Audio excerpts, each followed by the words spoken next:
Taip, aš jums papasakosiu istoriją apie Papamachanį Ekadašį, būtent jo istoriją. Ir jinai prasidėjo kaip Judištyra. Judištyra jisai paklausė Krišnos, Krišna sako, papasakok man šlovę Papamachanį Ekadašio. Tuomet Krišna jisai kreipėsi į jo šventasis karalių. Tavo klausimas yra naudingas visoms gyvoms būtybėms.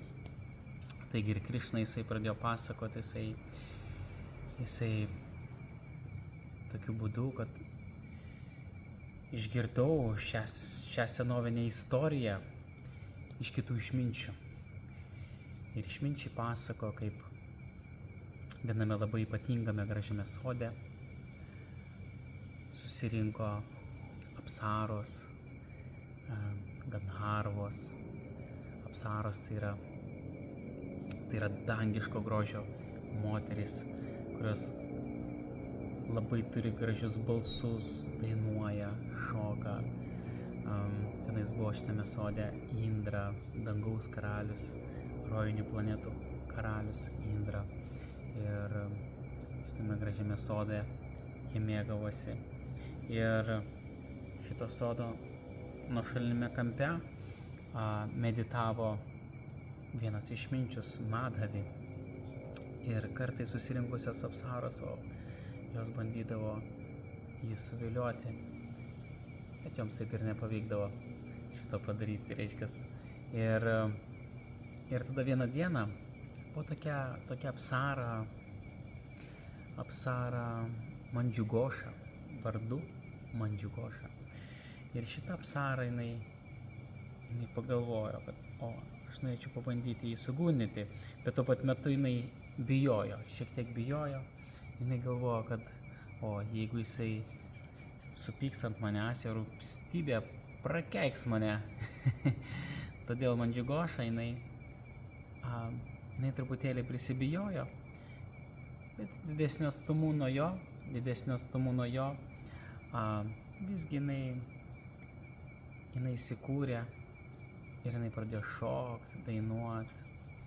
Ir kažkiek tai garsas skrido, bet jo tai neveikė. Ir tai pamatęs Kupidonas, jisai pagalvojo,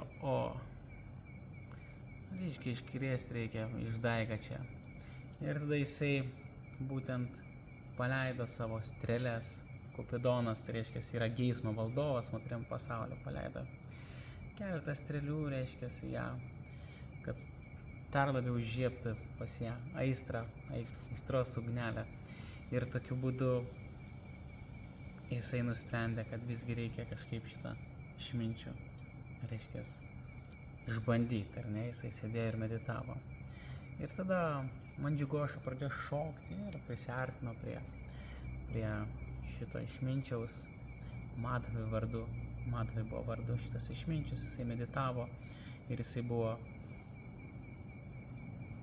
apsirengęs baltais rūbais, turėjo dandą, meditavo. Ir kadangi dar buvo jaunas, atrodė labai gražiai. Ir Mandžugoša, šitą apsarą, jinai buvo sužavėta jo. Taip pat jinai buvo sužavėta. Plius Kupidonas paleido jas strėles, reiškia, jinai buvo pilna tokių jausmų galingų. Tuomet jisai paleido strėlę ir jį, sužadinsiu. Bet jisai pagrindė veikia būtent per šitą merginą Mandžugošą. Jisai pažadino jos 5 jusles, reiškia, lytėjimą, uoslę jos pažadino, reiškia, balsas, ar ne? Visas jusles pažadino taip, kad jinai tiesiog svaiginančiai, ar ne? Svaiginančiai gražiai atrodė ir tokiu būdu jinai šokdama prie Madhavi ir Madhavi jisai atmerkęs akis, jisai pamatė ją ir buvo sužavėtas, jisai stebėjo ją. Ir akimirkai jis net užsimiršo truputėlį apie meditaciją. Ir tokiu būdu jisai tapo jas sužavėtas ir pagalvojo, jinai nori galbūt pasilinksminti su manimi. tokiam svaigingų žvilgsnių, jisai žiūrėjo ją. Tokiu būdu jinai prieėjus prie apkabino jį kaip lianą, tai reiškia, yra medis ir vijoklis, ar neapsisuka aplink medžių, tai yra toks medis, liana vadinasi, tiesiog jį apkabino jinai ir pilnai jisai pamiršęs, reiškia, savo koncentraciją, savo meditaciją, apsvaigo ir panoro su ją pasilinksminti. Ir tokiu būdu jie kartu praleido laiką. Aišku, šitą apsarą jinai kažkiek tai truputėlį pergyveno, jinai pergyveno, truputėlį bijojo jo, kažkiek tai galvo, jeigu jis atsipeikęs, tai gali būti kažkas tai negerai, bandė jinai ištrūkti iš jo, bet nelabai pavyko. Ir tuomet prabėgo ir taip kartu jie praleido 57 metus. 57 metus praleido. Ir visgi jinai paprašė jo, sako, aš norėčiau visgi grįžti namo, nes tai buvo apsara, jinai norėjo grįžti į savo rovinės planetas, visgi aš noriu grįžti namo. Ir tokiu būdu jisai, negrįž dar pabūk su manim, pabūk dar vieną naktį, kol aš baigsiu, reiškia, pabūk dar vieną naktį ir iki ryto, kol aš baigsiu ryte kartoti savo gaitri mantras. Ir jinai sakė, jin tokiu būdu jam pasakė, kad mes jau labai ilgą laiką čia esam, daugybę metų. Ir tie jos žodžiai jį pasiekė, ir jis pagalvojo, kiek aš čia laiko buvau. Ir jisai prisiminė, kad jam sugrįžo, tik tada jam sugrįžo tokia gili, reiškia, atmintis, kad jisai tikrai, toks suvokimas atėjo būtent tą akimirką, kad tiek ilgai laiko jisai yra su ja, reiškia. Jisai suprato, kad jau 57 metai jis yra su ja. Ir tokiu būdu jį apėmė pyktis, net akis paraudo ir jisai ją išvadino, reiškia, labai negarbinga moterim. Žodžiu, kad taip leido, reiškia, būti su juo ir taip jį sugundė, suviliojo. Jisai tiesiog sugrįžęs į tokį savotišką protą, apimtas pykčio, jis ją prakeikė, kad jinai gimtų pišačią, reiškia, pišačią, tokia pusiau demonišką gimimą tokį gautų pišačią. Ir kai ją prakeikė, tada jinai pradėjo apsarą, jinai pradėjo melsis jam tokiu būdu, kad tiek laiko aš tavim buvau, tiek to laiko paskyriau, reiškia, tu tiek mėgavaisi pats norėjai to ir dabar dar mane prakeikė, jinai tiesiog prašė atleidimo, kad jis atsimtų savo prakeikimą. Ir jinai sako, kad kai išminčius prakeikimas būtent jisai suveikė po 7 dienų. Ir tokiu jisai šiek tiek aprimęs jisai suprato visą situaciją. Ir tada jisai sako, visgi aš duosiu tau sprendimą, kuriuo tu galėsi būtent apsivalyti nuo šito, nuo prakeikimo. Taigi jisai jai pasakė, kad papamočiani ekadašis, jeigu tu jo laikysies pilnai, tinkamai, tada tu išsivaduosi būtent iš šito prakeikimo ir iš visų nuodėmių, kurių padarėjai netgi, ir šiuo atveju gundinimas ar dar kitos nuodėmės, kurios yra, ir būtent šitas prakeikimas, jisai tave, reiškia, tu būsi išlaisvinta iš to prakeikimo. Ir tokiu būdu jisai grįžo namo, jo tėvas jį pasitiko ir jisai pats supratęs, kad jisai toks padarė tokį savotiškai ir nusikaltimą, ir prarado visą savo skaistybę, ir savo askezes, kurias jis atliko tiek daug metų, jisai viską sudegino, sunaikino. 57 metus jisai mėgavosi šitą apsarą. Ir jis nusilenkė savo tėvui ir prašė atleidimo už jo tokį poelgį ir paklausė, kaip aš galėčiau dabar apsivalyti, kaip aš galėčiau atpirkti savo šitą nuodėmę. Ir tokiu būdu jo tėvas, jisai pasakė lygiai tą patį.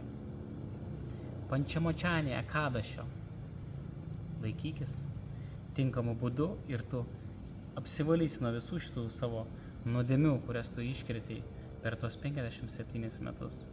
Taigi tiek Mandžiugoša šitą apsarą, tiek reiškias Madhavi, šitas išminčius laikėsi šito Kadašio, Pančiamočanėje Kadašio. Ir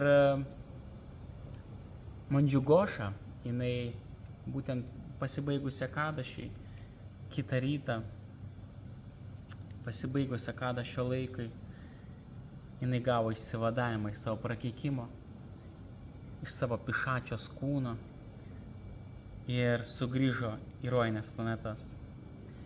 O Madhavi, šitas išminčius, taip pat jisai atgavo savo visą pirminę jėgą ir tą šaktį, kurią jisai turėjo prieš susitinkant su šita mergina. Taigi, tokia yra galia šito Kadašio būtent, kuris bus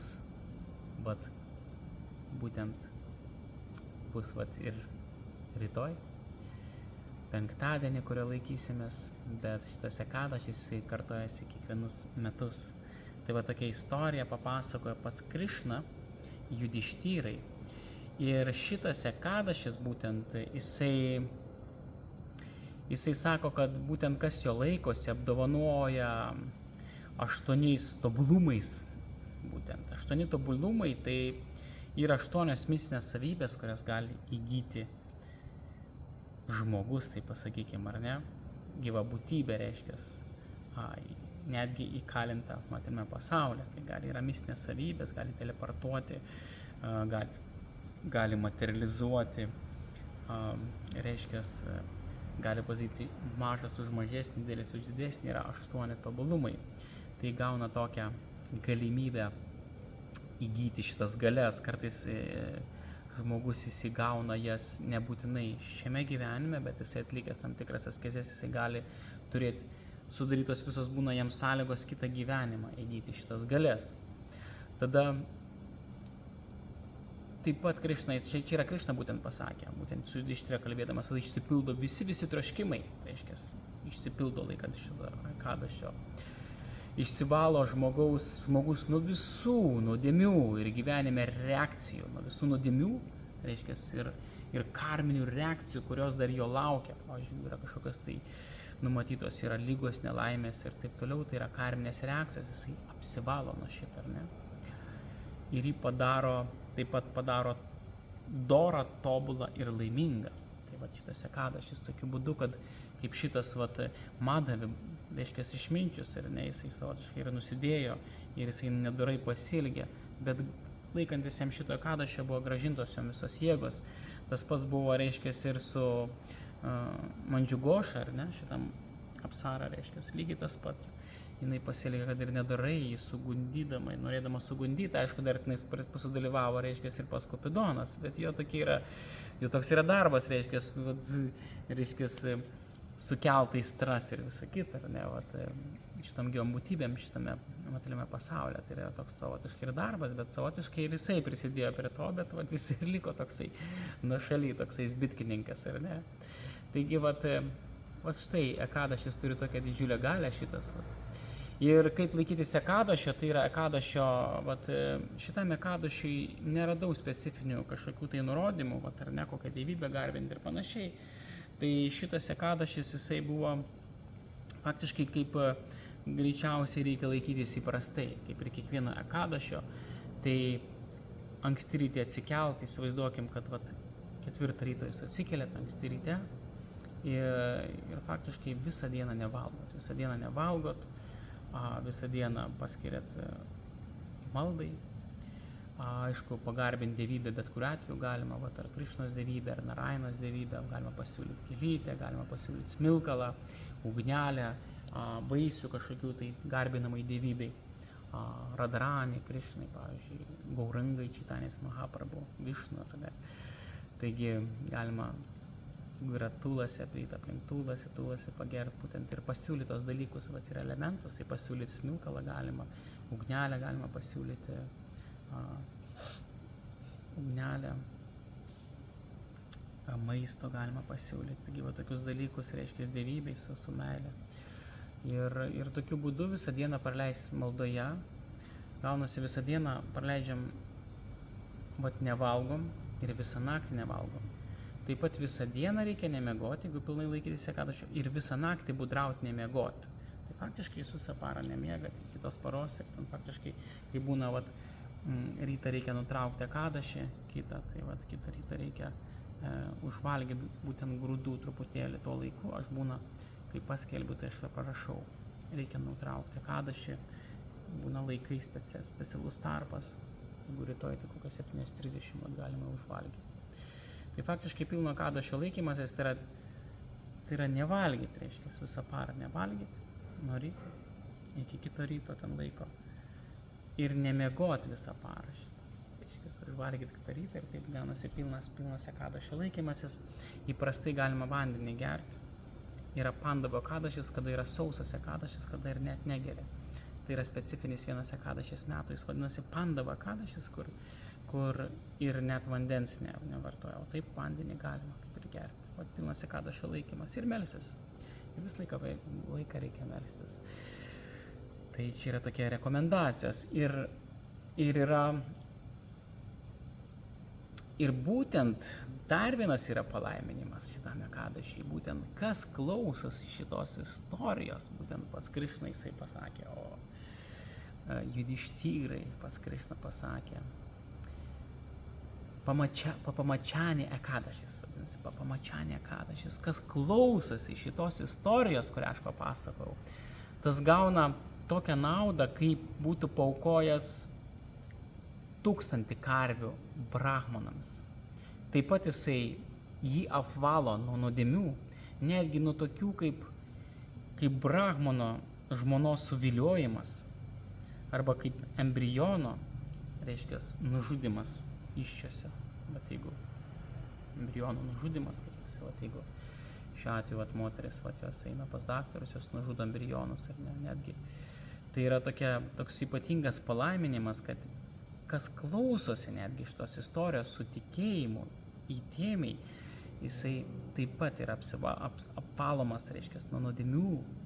Taip pat yra, tai prilygsta kaip paaukotume 1000 karvių brahmanai. Ir yra apvaloma daugelį reakcijų, netgi tokių, kaip jeigu jūs suviliojote brahmano žmoną, arba netgi nužudyti embrioną, reiškia, įsčiose moters. Taigi, tokią ypatingą galią turi netgi su tikėjimu klausantis būtent šito ekadašio šlovę. Tai ką, jums tada gero ekadašio ir jeigu yra kokių klausimų, tai reiškia, rašykit visą laiką, bendraukit. Iki susimatymų. Radį.